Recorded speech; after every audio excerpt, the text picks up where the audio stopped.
साथियों, आज पढ़ रहा हूँ कुंवर नारायण जी की एक कविता जल्दी में। इसका शीर्षक भी कविता के अनुसार जल्दी में है। कहा जाता है कि यह कविता उन्होंने तब लिखी जब उन्हें ज्ञानपीठ पुरस्कार की घोषणा के बारे में सुना। उसकी खुशी में यह कविता लिखी जल्दी में। प्रियजन, मैं बहुत जल्दी में लिख रहा हूँ क्योंकि मैं बहुत जल्दी में हूँ लिखने की, जिसे आप भी अगर समझने की उतनी ही बड़ी जल्दी में नहीं हैं तो जल्दी समझ नहीं पाएंगे कि मैं क्यों जल्दी में हूँ।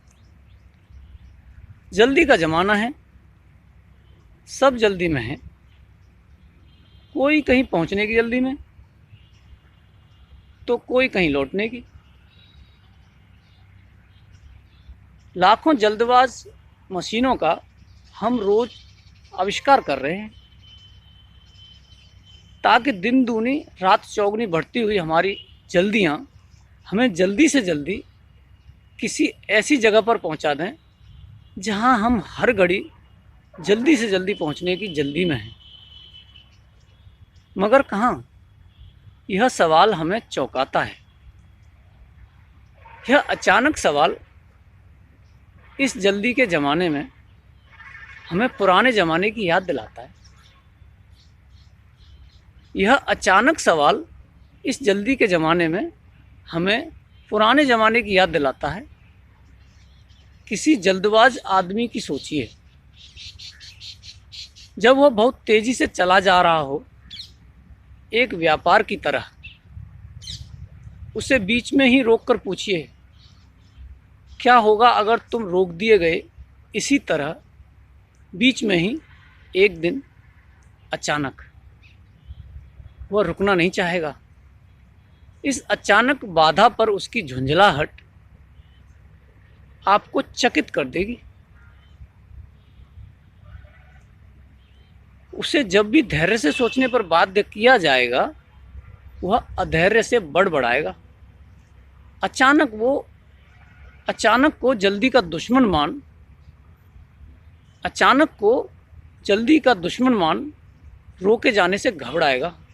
यद्यपि आपको आश्चर्य होगा कि इस तरह रोके जाने के खिलाफ उसके पास कोई तैयारी नहीं।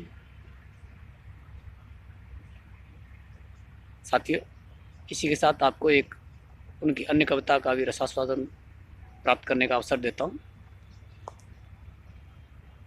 क्या वह नहीं होगा? क्या फिर वही होगा जिसका हमें डर है? क्या वह नहीं होगा जिसकी हमें आशा थी? क्या वे खरीद ले जाएंगे हमारे बच्चों को दूर देशों में अपनी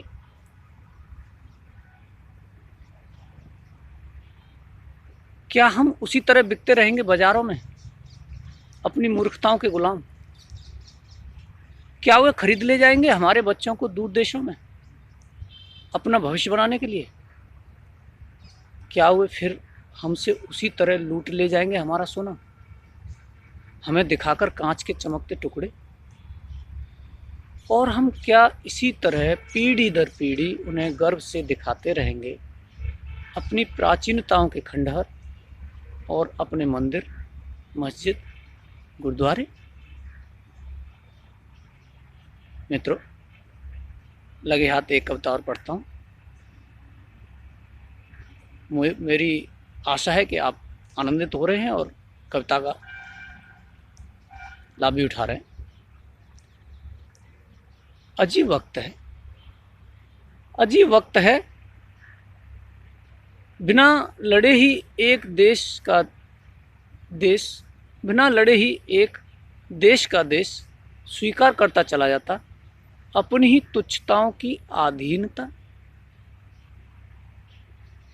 कुछ तो फर्क बचता धर्म युद्ध और कीट युद्ध में।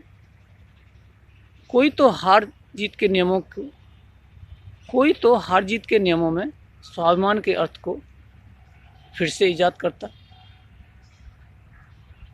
धन्यवाद साथियों।